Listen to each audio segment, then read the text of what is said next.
14મી મે 2026 ગુરુવાર. ઇઝરાયલના 12 કુળની યાદ અપાવવા 12 શિષ્યોની સંખ્યા જળવાઈ રહે તે માટે યહૂદાની જગ્યાએ 12મા પ્રેષિતની વરણી કરવામાં આવે છે. પ્રેષિત કોણ બની શકે? જે પ્રભુના જાહેર જીવન દરમિયાન અંતેવાસી બની રહ્યા હોય તે. એમનું મુખ્ય કામ શું? પ્રભુના પુનરુત્થાનની સાક્ષી.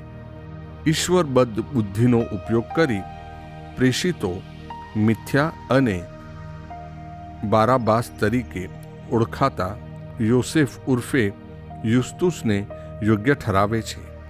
પણ એમણે થવાનું છે પ્રેષિત, પ્રભુના મોકલેલ દૂત, એટલે આખરી પસંદગી તો પ્રભુની જ હોય. એ ધ્યાનમાં રાખી પ્રેષિતોએ પ્રભુની ઈચ્છા જાણવા પ્રાર્થના કર્યા, ચિઠ્ઠી નાખી આખરી પસંદગી કરી. હાકલ કરનાર પવિત્ર આત્મા છે.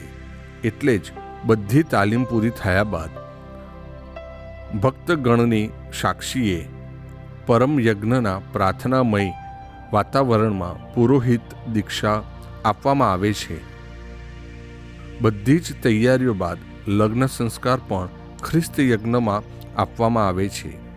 પ્રેષિતોની પસંદગી કરતા પહેલાં પ્રભુએ પણ આખી રાત પ્રાર્થનામાં ગુજારી હતી.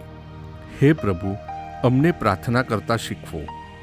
અમારા જીવનમાં પસંદગી કરતા પહેલાં અમે તેને યાદ કરી, તમને પ્રાર્થના કરી, પસંદગી કરીએ એવી કૃપા કરો.